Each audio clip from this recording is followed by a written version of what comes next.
Olá pessoal, nesse vídeo eu vou comentar ou ilustrar a aplicação de um teste não paramétrico denominado de teste da soma dos postos de Wilcoxon. Esse teste não paramétrico é um teste alternativo ao teste T para médias de duas amostras independentes. Bom, nesse teste da soma dos postos do Wilcoxon, os dados trabalhados eles devem ser colocados em nível ordinal. E uma boa exemplificação do que vem a ser dados em nível ordinal é o caso de uma corrida. Então, por isso que eu resolvi ilustrar aqui a aplicação desse teste na seguinte situação.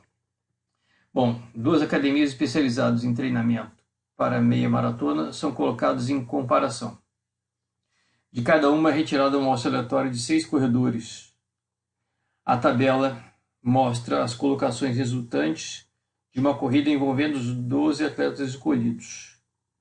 Avalie com 95% de confiança se existe diferença significativa quanto às medianas entre as duas equipes.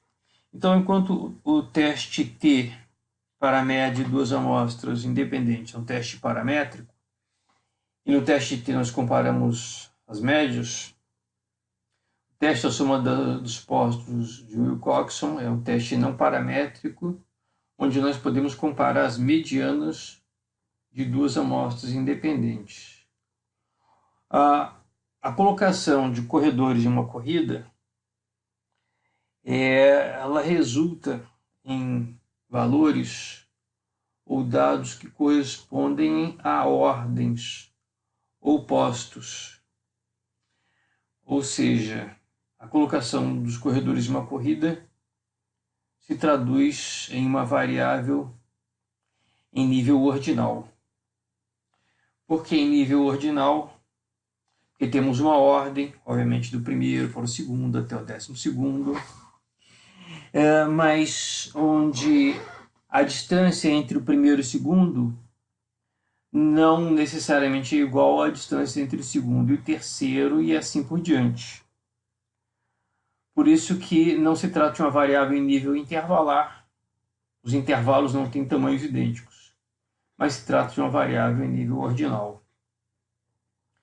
Bom, nesse teste da soma dos postos de Wilcoxon, nós podemos, em primeiro lugar, colocar as duas amostras, cada uma em uma coluna, as colocações dos seus corredores aqui. Então, supostamente, a primeira equipe teve o primeiro colocado, o terceiro, o quinto e assim por diante.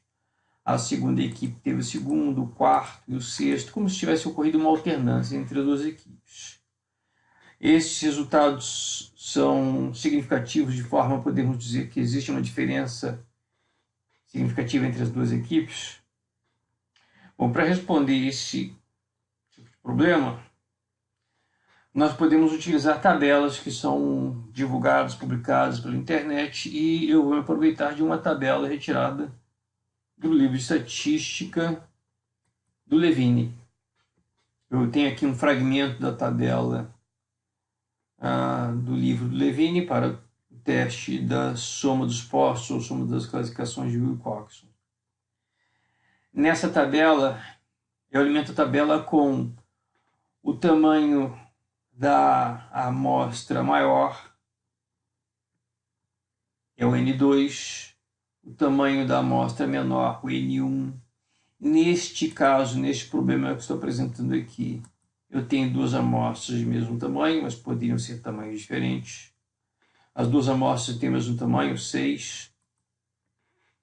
Então, eu teria que observar os resultados destes valores partindo dos 6. N2 igual a 6 e N1 igual a 6. Onde eu vou me concentrar aqui em teste hipótese bicaudal com alfa de 0,05, 95% de confiança. Eu quero avaliar simplesmente se existe uma diferença entre as medianas das duas equipes. Não se trata de um teste Potts unicaudal. Eu não quero avaliar previamente se uma das equipes é melhor do que a outra. Então, sendo um teste bicaudal, eu me concentraria, então, nestes valores dessa coluna. Alfa de 0,05, teste bicaudal. Então, eu vou para os valores que estão nessa célula aqui. 26,52. 26,52 são dois valores críticos, o valor crítico inferior e o valor crítico superior. Como é que nós vamos utilizar esses dois valores críticos? Bom, aqui nessa outra planilha, eu estou mostrando como eu interpreto esses valores críticos nessa situação aqui. Para o N2 igual a N1, duas amostras de mesmo tamanho 6, teste Potts bicaudal, alfa de 0,05. Eu tenho aqui os valores 20, 21, 22, 23, 24, 25, 26. Incluindo 26, esta é a região associada à hipótese alternativa, ou seja, a região de rejeição da hipótese nula. Valores que vão de 27 até 51 são valores associados à hipótese nula. E valores de 52, 53, valores superiores, são valores associados à hipótese alternativa de novo. Como é que trabalhamos com esses valores críticos? Bom, a estatística que vai ser confrontada com esses valores é a menor soma dos postos. Não, na verdade, é o somatório dos postos da amostra de menor tamanho. Mas no nosso caso, nós temos duas amostras de mesmo tamanho. Então, o valor crítico pode ser qualquer um desses dois valores. Eu vou me concentrar, na verdade, na menor soma, 36. A menor soma dos postos, 36. Ok? E vou fazer a seguinte observação. Se esta soma, a menor soma dos postos, cair na região que vai até 28, desculpe, vai até o 26, inclusive, eu rejeito a hipótese nula. Se aquele somatório cair na região que vai de 52 para cima, inclusive, eu também rejeito a hipótese nula. Mas se aquele somatório cair na região entre o 27 e o 51, inclusive, eu não rejeito a hipótese nula. E é o que está ocorrendo, por exemplo, para a situação 36, menor somatório, ou o somatório da equipe de menor tamanho. Aqui temos duas equipes de menor tamanho. O menor somatório 36 está caindo na região de H0. Ou seja, não podemos rejeitar a hipótese nula, não podemos dizer que existe uma diferença significativa entre as duas equipes. Ok?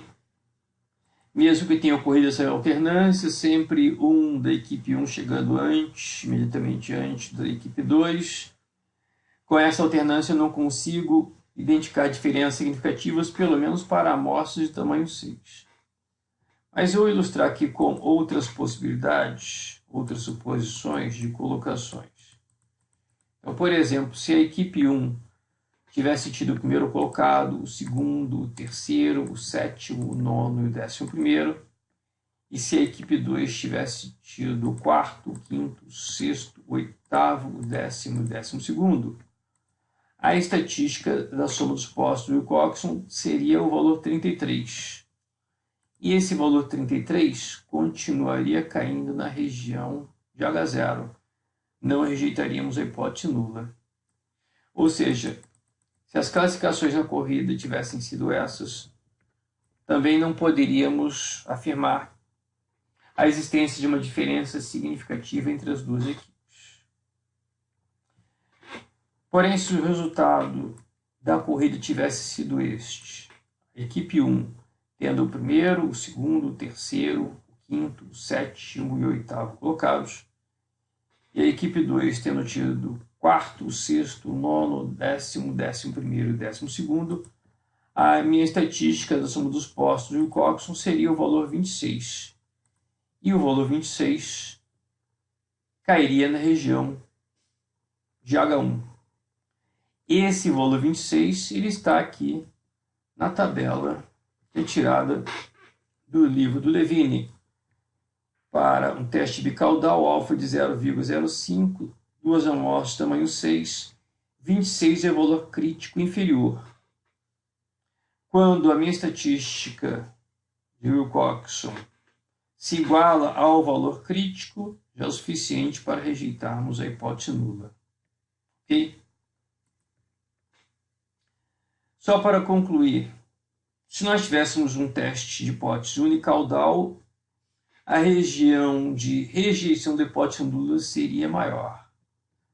A região de rejeição da hipótese nula já começaria com o número 28 para baixo, região inferior, e na região superior já começaria com o número 50 para cima.